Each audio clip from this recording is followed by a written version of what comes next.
Life comes with a lot of decisions, and it can be hard to know the right path sometimes. A therapist can help you map out what you really want, so you trust yourself to make great choices and feel excited about the future. BetterHelp offers convenient professional online therapy on your schedule, however you want it, by phone, chat, or video call. Let therapy be your map with BetterHelp. Visit BetterHelp.com/positive today to get 10% off your first month. That's BetterHelp, HELP.com/positive. Get back to the sports talk. All right, let's do this thing.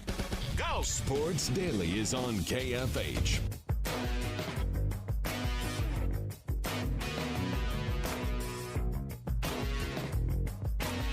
All right, welcome back in. Sports Daily, everybody, right here on KFH. Congratulations to Mark for winning our HTO giveaway today, and Bryant for winning our WindSurge tickets. You will have chances to win every day here on Sports Daily. Glad to be able to do that for you here. Stay cool out there, everybody. Let's talk a little NFL news, Tommy. We'll bounce around a little bit. The most significant, I think, injury update yesterday came last night. Cooper Kupp walked off the field, something with his hamstring. It's being reported today. Adam Schefter, I believe, has it, and probably others by now, that it looks like the Rams are going to be okay here, and Cooper Kupp should be ready and just fine. Yeah, that's a big deal. I mean, obviously he exited last season with an injury, and coming off of that, he is getting older. He's been incredibly effective during his time with Los Angeles, but I mean, that had it been something significant, that would have been a major, major blow, not only for the Rams, but also probably his future career. So Cooper Kupp before last year, by the way, he's been relatively durable in the NFL. He's missed games. Most wide receivers do, but it's not like he's got a long career history of these things. So we'll see. We'll see what he can do. He's certainly everything to the Rams right now, maybe the most important player on that team. All right, let's jump back over to Chiefs camp then, Tommy. And we mentioned earlier that, Wharton is there now off the PUP list, and I'm sure there's some posturing to that with Chris Jones. Again, back to what I've said now for a while, I don't think that we can just write this in at Penn that this deal's going to get done. It seems weird to me that it's still not. I think it's going to, but we just need to consider, what ifs here if this thing gets really ugly and messy. As we're 2 weeks into training camp now, and we still don't have Chris Jones on the field. I think it might be part posturing, but I also think it might be part the Chiefs are kind of desperate, with interior linemen on the defense, right? So I think it can kind of be both at the same time. They can show, Tershawn Wharton coming onto the field, wearing pads, saying they're going to activate him from the PUP list, and that might send a message. But then it's also, hey, we really, really need some help, at that position as a defensive lineman. So there were questions about whether or not Wharton would be ready to go for week one, or even missing a handful of weeks into the regular season. Obviously, if you're a Chiefs fan, you're still not comfortable with Tershawn Wharton taking over for Chris Jones, but you're probably you feel a little bit better about him than you do the other guys that they have on the roster. Every day that this goes on, I get just a little bit more uncomfortable with this. The fact that it's not done still, that we thought it would be done a long time ago, all these things. It all does make me just a little bit uncomfortable. All right. Mitch Holthus is providing us, and the Chiefs are providing us over on Steve and Ted, some exclusive audio every day of his sit-down conversations with various people in the organization. Travis Kelce is who Mitch chatted with recently. Jad's got us a cut of that conversation. Kelce's been interesting at camp this year. A little feisty in his old age, perhaps. It's hot. I get it. But let's listen into some of that conversation Mitch Holthus had with Travis Kelce. It's go time. We know. The past is the past at this point. We got our eyes set on this year, and it's exciting. It's exciting, when you go out and you get one. There's a lot of energy just to be around the guys again. And with that being said, I think Coach Reed and the front office, everybody that's been involved with this organization over the past couple of years has kind of set the tone on, the work ethic that we show, and from day one. And day one's already started, so we're on the grind to get this thing again. Yeah, I mean, that's pretty standard stuff, right? They're they're trying to repeat. They're trying to, continue this absurd expectation that they've set for themselves. And, Tommy, I think that's fair, right? What do you do? Like, how do you stay motivated in these times? And I think it's on your individuals leading the way to do that. Tom Brady always did it for New England, right? And you hear former players talk about that, and nobody wanted to let him down and all these things. Mahomes, I think, has that same quality where the Chiefs are lucky is they have it in Mahomes. They have it in Travis Kelce. They have it in Andy Reid. And every coach has it.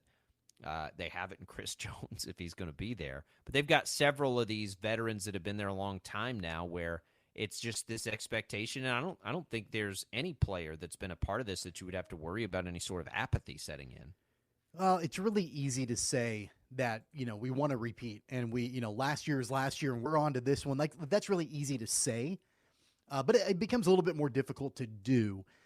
It just comes down to whether or not these players continue to have the appetite, to go out and put in the work to make it happen. I think they do. That's what Andy Reid expects. That's why this team has been so good over the last half of a decade and, continuing on even before Patrick Mahomes. So they've got it. It's built into them. That's the culture. We've always heard about, quote, the Patriot way, right? And like that was how that entire dynasty was built. There's something to be said for what has been built in Kansas City. And when I hear those guys talk, like I said, it's easy to hear those words, but I don't think it's lip service. I mean, I think that they are absolutely dedicated to the craft of going in and repeating again, and knowing that it's so difficult to repeat as NFL champions. It hasn't been done since the Patriots like 20 years ago. So, I mean, that's motivation, I think, on its own. Well, and even as good as they've been lately, they've got 2 Super Bowls, right? What are we looking at now? Is it a 5-year window here? 4-year span, yeah. Yeah. So it is. I mean, the best team that's clearly the best team, and I think people are more willing to admit that now maybe than they had been, I don't know, last year coming into this point. Like, you're just probably not going to find anybody that wouldn't power rank the Chiefs 1, right? Whether or not they win it. Maybe the Eagles, who the Chiefs narrowly defeated in the Super Bowl last year, who got significantly better, I think, this offseason. It's an interesting place to be. There are so many things that go into it.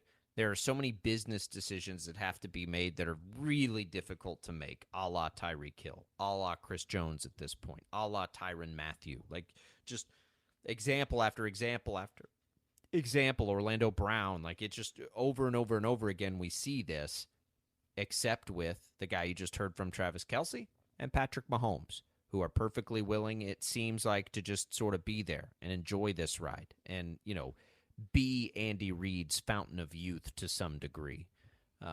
So Chiefs camp, nothing else really standing out, I don't think, at this point from Chiefs camp. That news a little bit trickling in here and there, but of course we're all just waiting on the big one. We're all just waiting on Chris Jones. There's nothing, there's nothing else really to care about other than making sure people aren't injured, right? Have you seen any, real quick before we take this last break, have you seen any of the videos of Deuce Vaughn, Tommy, at Cowboys camp? Yeah, I have. And of course, the news, what was it, earlier this week that Ronald Jones suspended for a couple of games, right? Yeah, so that Deuce was, he Vaughn says it's now, for heart medicine. That's weird. I'm not going to really. Yeah. Well, but regardless, he's been suspended. So the depth chart right now is Tony Pollard and Deuce Vaughn. So I think that there's an opportunity here for Deuce Vaughn to come in and start the season and actually get some meaningful snaps. I still think there's a chance they re-sign Zeke Elliott, by the way. So anyway, the Deuce Vaughn, if you find the videos, though, looks like he looks short at K-State, right? It is an interesting thing to see him next to NFL players. And I don't know what that's going to look like in a game, but I cannot wait for it. The Cowboys have talked about how that actually can be a benefit because the defense can't see him. He's hiding behind the lineman. So, I mean, I do think that's going to be fun to see how they disguise him and make him successful. I think they're going to use him. I don't look. Deuce Vaughn's never going to line up and carry it 20 times in the NFL. But I absolutely think they're going to use him. And I'd have to go back and look at Mike McCarthy's career to know, like, has he ever really utilized a gadget player? I can't remember one. I mean, Randall Cobb, I suppose, to some degree was gadget, but he was a big-time receiver at one point, too, don't forget. So, Didn't they kind of use Miles Austin unique in that way a little bit? Yeah. Yeah, Kinda. maybe. Deuce is unique, and I think that what we've thought all along is that it's not a detriment, but a skill set that'll keep him in the league is going to play through. People covering Cowboys camp have loved him. 869-1240, IHOP hotline. Thanks for listening. We'll be right back. Tell you what's on tap the rest of the day. Join Mark Patrick Simmons.